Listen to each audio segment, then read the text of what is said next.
అందరికీ నమస్కారం. కథ కలవారి కోడలు. కాకపోతే చిన్నత్తయ్య ఒకసారి రజిత గురించి అన్న మాటలు విన్నప్పుడు తమాషా అనిపించింది. ఇద్దరు సొంత అక్క చెల్లైనా ఇద్దరికీ పోలికే లేదు. శ్రీలక్ష్మి పరుగులు పెట్టినా, గలగలా మాట్లాడినా, నవ్వినా అదొక తీరుగా అందంగా ఉండేది. ఈ రజిత సంగతేమిటో అంతా వేరే.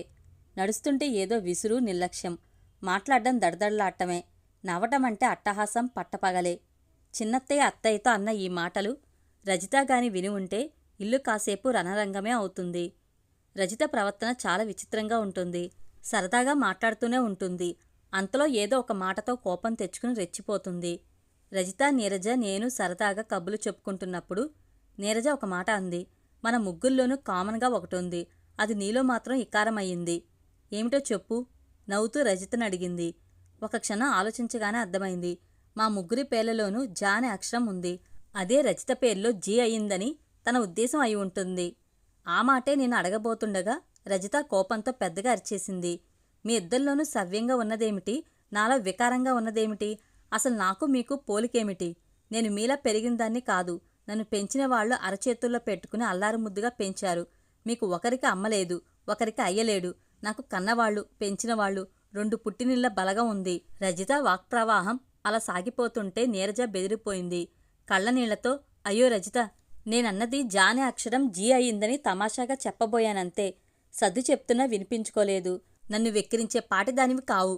నీ లిమిట్స్లో నువ్వుండు అని రుసరుసలాడుతూ వెళ్ళిపోయింది.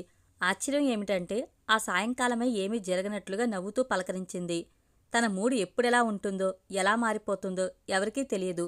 మొత్తానికి రజిత వచ్చిన దగ్గర్నుంచి ఇల్లు కలకల్లాటం సంగతేమో గాని చిన్నపాటి గాలివానలు మాత్రం మామూలయ్యాయి. మా పెళ్లి సందర్భంగా నాన్నగారు మాకిచ్చిన డబ్బును బ్యాంకులో ఉంచి మా పరిధిలో తెలిసిన అవసరమైన వాళ్లకు కొంతమందికి పెళ్లి ఖర్చులకు సహాయంగా ఇస్తుంటే బాగుంటుందని నేను అన్నప్పుడు విష్ణు చాలా మంచి ఆలోచన అని మెచ్చుకున్నారు. ఆ రోజు విష్ణు, నువ్వు తలపెట్టిన మంచి పనికి ఉడతల సాయం చేద్దామని ఒక క్యాండిడేట్ని వెతికి పట్టుకున్నాను అని చెప్పారు. Vishnu car driver.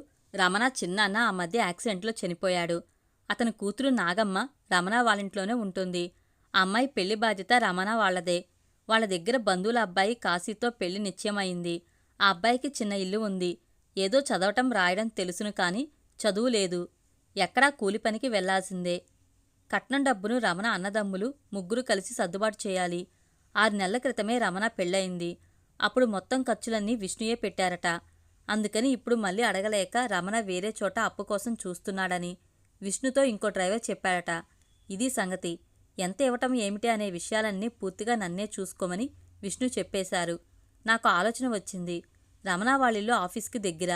రమణ పెద్దవాళ్ళని, కాశీతో పాటు అతని తల్లిదండ్రుల్ని ఒకరోజు ఆఫీస్కి రమ్మని చెప్పి విష్ణుతో పాటు నేను వెళ్ళాను. వాళ్ళందరూ వెనక వరండాలో కూర్చున్నారు. కాశీ తల్లిదండ్రులు చెప్పిందేమిటంటే పెళ్లి వాళ్ళింటి దగ్గరే జరగాల్సి ఉంది. ఒక్కడే కొడుకు కాబట్టి అందర్నీ పిలిచి ఘనంగా చేయకపోతే నలుగురిలో చిన్నతనంగా ఉంటుంది. చుట్టాలు తప్పుపడతారు. పెళ్లి ఖర్చులకి అంతా అయిపోతుంది. అందుకే కట్నం కొంచెం ఎక్కువే అడగాల్సి వచ్చిందని చెప్పారు. నేను వాళ్ళకి కానుకగా 1,00,000 రూపాయలు ఇవ్వాలనుకుంటున్నానని చెప్పాను. నా సలహాని వివరించాను. ముఖ్యమైన బంధువుల్ని పిలిచి వీలైనంత తక్కువ ఖర్చుతో పెళ్లి జరిపించి మిగతా డబ్బును కాశీ ఏదైనా ఉపాధి ఏర్పరచుకోవడానికి ఉపయోగిస్తే బాగుంటుందేమో ఆలోచించమన్నాను. అతనికి సంపాదన అనేది అవసరం. కొద్ది పెట్టుబడితో ఏదైనా చిన్న షాప్ లాంటిది పెట్టుకుంటే బావుంటుందని సలహా ఇచ్చాను. కాశీ తల్లిదండ్రులకి నా ఆలోచన అంత నచ్చినట్లు లేదు. కానీ కాశీ మాత్రం వెంటనే చాలా ఆనందంగా స్పందించాడు. వాళ్ళకి దగ్గరలో కిరాణా కొట్టు ఏదీ లేదట. వాళ్ళ ఇంటి ముందే ఏర్పాటు చేసుకుంటే బాగుంటుందనే ఆలోచన వచ్చింది. కానీ పెట్టుబడికి డబ్బు లేక ఊరుకున్నానన్నాడు. తప్పకుండా అలాగే చేస్తానన్నాడు. అతని తల్లిదండ్రులకి నేను నచ్చచెప్పే ప్రయత్నం చేశాను. ఇంట్లో జరిగే వేడుక కోసం ఉన్నదానిలోంచి కొంత ఖర్చు చేయటం మంచిది కానీ ఉన్నదంతా లేక అప్పు చేసి ఖర్చులు పెట్టడం వల్ల ప్రయోజనం ఉండదన్నాను. కాశీ సంపాదనలో పడి బాగా సెటిల్ అయ్యాక అప్పుడు ఏ శుభకార్యమైనా అందర్నీ పిలిచి ఘనంగా చేసుకోవడం బాగుంటుంది కదా అని సూచించాను. అతని తల్లిదండ్రులిద్దరూ కూడా అప్పుడు సంతృప్తిగా తలూపారు. రమణ వాళ్ళ అన్నదమ్ముల్లో చాలా రిలీఫ్ కనిపించింది. అప్పు చేయాల్సిన అవసరం తప్పింది కదా. నాకు బాగా సంతృప్తిగా, సంతోషంగా అనిపించింది. మా పెళ్లి కోసం ఖర్చు చేయాల్సిన అవసరం లేకపోవడంతో నాన్నగారు నాకు కానుకగా ఇచ్చిన ఆ డబ్బులో 10 జంటల పెళ్లి ఖర్చుల్ని నేను భరించగలగటం మంచి విషయమేగా. కాకపోతే ఈ విషయమై ఇంట్లో ఓ పెద్ద రభస జరగడానికి కారణమై కూర్చుంది. యథాలాపంగా అడిగినట్లుగానే రజిత నన్నొకసారి నా నగలు చూపించమని అడిగింది. నాకు ఎక్కువగా లేవని నేనేదో చెప్పబోతుండగానే పెద్దగా నవ్వేసింది. మీ నాన్న పాపం బడిపంతులని తెలుసుగా, ఆయనేం చేయించలేరని నాకెందుకు తెలియదు. నేను అడిగింది మా అక్క కోసమని అత్త చేయించిన నగలన్నీ నీకే ఇచ్చేసిందట కదా. ఆ నగల గురించి మా వాళ్ళందరూ గొప్పగా చెప్పుకోవడం విన్నాను. అవి చూద్దామని. విష్ణు తన ఫైల్స్ అవి పెట్టుకునే బీరువాలో పెట్టినవి ఏం చేశారో నాకు తెలియదు. అన్నీ లాకర్లో పెట్టారో అలా ఉంచేశారో నేను అడగలేదు. ఆ బీరువాని తెరిచే అవసరం నాకు రాదు. ఆ నగల విషయం నాకేమీ తెలియదనగానే నా వైపు చాలా విచిత్రంగా చూసింది. చూపించడానికి భయపడుతున్నట్లున్నావే అంది పెదవుల్ని సాగదీస్తూ. భయం దేనికి? అర్థం కాలేదు నాకు. ఎందుకేమిటి? పెద్దత్త చేయించినవేగా అని నాకేదైనా నచ్చినది ఉంటే తీసుకుంటానని అంటానేమోనని ముందు జాగ్రత్తగా చూపించడానికి భయపడుతున్నావు. తెలుస్తుందిలే. నేను నిర్ఘాంతపోయాను. చచ్చ, రజిత ఇలా ఎలా ఆలోచించగలిగింది అనిపించింది. నాకు నిజంగానే ఆ నగల గురించి పెద్ద బావకు తప్ప నాకు తెలియదు.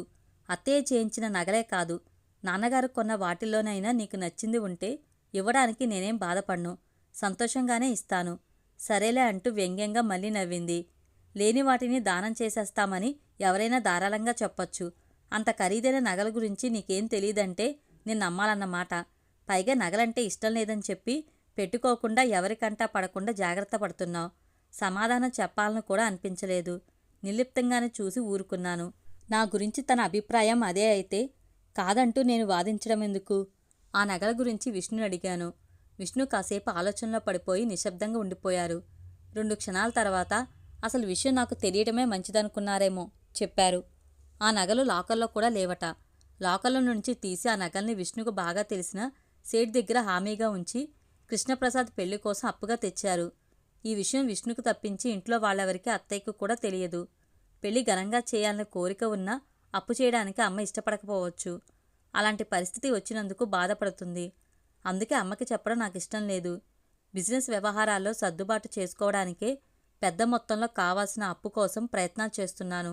పెళ్లి ఖర్చుల కోసము ఎక్కడో అప్పు చేసే ఇబ్బంది కంటే ఇలా నగల్ని ఉంచడమే బాగుంటుందనుకున్నాను.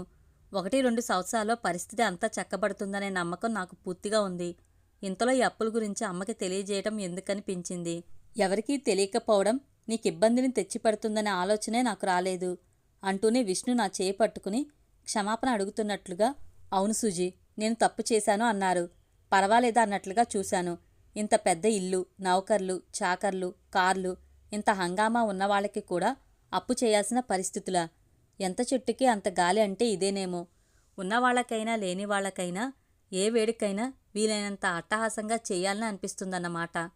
నాలాంటి ఏ కొద్ది మందికో మాత్రం అనవసరం అనిపిస్తుంది. నాకిలా అనిపించడానికి కారణం నాన్నగారి ఆలోచన ప్రభావం నా మీద ఉండటమే కాబోలు.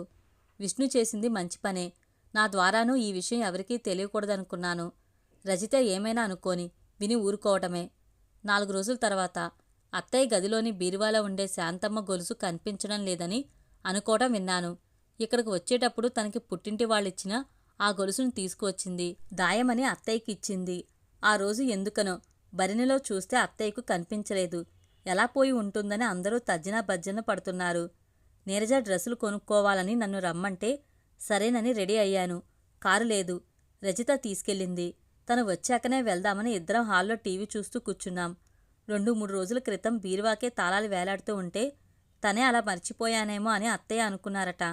కాని ఇప్పుడు ఆలోచిస్తే ఎవరో ఆ రోజు బీరువా తీశారనిపిస్తుందని అత్తయ్య వచ్చి అక్కడే ఉన్న చిన్నత్తయ్యతో అన్నారు. ఎవరు తీస్తారు? ఎందుకు తీస్తారు? కొత్త వాళ్ళెవరూ రాలేదు. వచ్చినా గదుల్లోకి వెళ్లే అవకాశమే లేదుగా అంటూ ఇద్దరూ మళ్ళీ చర్చలో పడ్డారు. ఇంతలో ఫోన్ మోగడంతో నీరజ తీసి అత్తయ్యకి కార్డులెస్ అందించింది. ఎందుకోగాని ఫోన్లో మాట్లాడుతున్న అత్తయ్య మొహం వివన్నమైంది. 2 నిమిషాలు విని మెల్లగా ఏదో అడిగారు. ఆ తర్వాత ఏదో చెప్పి ఫోన్ ఆఫ్ చేశారు. చిన్నత్తయ్య ఏమిటక్కయ్యా, ఎవరు చేశారు? సంగతేమిటి? ఆరా తీశారు. అత్తయ్య మొహం కోపంతో జేవురించింది. అత్తయ్యలో అంత కోపాన్ని చూడ్డం అదే మొదటిసారి. శాంతమ్మ గొలుసు చమన్లాల్ షాప్కి చేరింది. రజిత అది చెడగొట్టి ఇంకేదో కొత్త రకం నెక్లెస్ చేయమని పురమాయించిందట. ఆ రోజు వాళ్ళబ్బాయి షాప్లో ఉన్నాడు. ఇప్పుడు ఈయన చూసి ఈ రకం గొలుసు ఇప్పుడు మళ్ళీ ఫ్యాషన్ అయిందని ఇది అలాగే ఉంచి కొత్త బంగారంతో నెక్లెస్ చేయించుకోవచ్చు కదా అని అడగటానికి ఇప్పుడు ఫోన్ చేశారు. గొలుసుకున్న బిళ్ళ మీద శాంతమ్మ వాళ్ళ అమ్మ పేరు మునెమ్మ అని ఉంటుందిగా. ఆ విషయం అడిగితే ఉందన్నాడు. అది పంపించేయమని కొత్త బంగారంతోనే రజిత ఆర్డర్ ఇచ్చిన నెక్లెస్ చేయమని చెప్పాను. అత్తయ్య మాటలకు విస్తుపోతూ చూశారు. అదేమిటి, నీకు మాట మాత్రం చెప్పకుండా రజిత ఇలా ఎందుకు చేసింది అన్నారు చిన్నత్తయ్య. అత్తయ్య ఏం మాట్లాడకుండా కూర్చున్నారు. చాలా అసహనంగా ఉన్నట్లు తెలుస్తుంది. కాసేపట్లోనే షాప్ కొంచెం దగ్గరే కాబోలు. చమలాల గుమస్తా వచ్చి గొలుసు ఇచ్చి వెళ్ళిపోయాడు. కాసేపటికి రజిత వచ్చింది. అత్తయ్య కొంచెం గట్టిగానే నిలదీశారు. శాంతమ్మ గొలుసు ఎలా పోయిందని అందరం తలలో బద్దలు కొట్టుకుంటుంటే తీశానని చెప్పవేం? ఆ గొలుసు చెడగొట్టడం ఎందుకని చమల్లాలు ఫోన్ చేసే వరకు ఈ సంగతి తెలియనే లేదు. రజిత మొహం చిట్లించి చూసింది. అది శాంతమ్మ గొలుసా? ఆవిడ పెట్టిలోది పోయిందేమో వెతుక్కుంటున్నారనుకున్నా. శాంతమ్మది నీ బీరువాలో ఉండటమేమిటి? అసలు చమన్లాల్ వాళ్ళు నీకెందుకు ఫోన్ చేశారు? నాకు చెయ్యాలి గాని. నిన్ను మాత్రమే అడగాలనే సంగతి ఆయనకు తెలిసి ఉండదు. ఇంట్లో పెద్దవాళ్ళున్నప్పుడు వాళ్లకొక మాట చెప్పాలంటూ మర్యాదే కాని తప్పులేదని ఎవరైనా అనుకుంటారు. నీకు మాత్రం తెలియలేదు గాని అత్తే మాటలు తీక్షణంగానే ఉన్నాయి. రజిత రోషంగా ఉరుముతున్నట్లుగా చూసింది. నాకు తోచినట్లు నా ఇష్ట ప్రకారమే ఏదైనా చేస్తాను. ఎవరి సలహాలు నాకు అవసరం లేదు. మొదటినుంచి నా పద్ధతి ఇదే. ఇప్పుడు కొత్తగా నా అలవాటును మార్చుకోను. చాలా నిక్కచ్చిగా చెప్పింది.